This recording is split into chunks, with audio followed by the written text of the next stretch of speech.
तुलसी गछरे पानी देबा समय रे एही तीनोटी शब्द कही दियंतु माँ लक्ष्मी कृपारु आपणक घरे धन सुख शांति और समृद्धि आपे आपे आसीबो।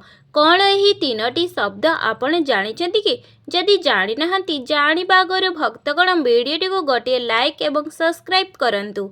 तुलसी रे पानी ढालुथिबा समय रे एही तीनोटी शब्द जदि कहउचंती बंधुगण आपणक घरे कष्ट और दुख निवारण हेबो ओ होउथिबा काम बिगिड़ी जाइछि ताहा मध्य भलरे होइजिबो। चलंतु जानिबा कौन सही तीनोटी शब्द। नंबर 1 शास्त्र रे तुलसी को बहुत उपयोगी कहा जाइछि एवं तुलसी बहुत पवित्र। तुलसी रे सबुबेले माँ लक्ष्मी बास होई थाए। सेथिपई घरर महिला माने सबुदिन तुलसी रे पानी देबा समय रे मुंडर चुटी को बांधिकी रखिबा उचित। नंबर 2 सिंदूर लगेई पानी अर्पण करंतु।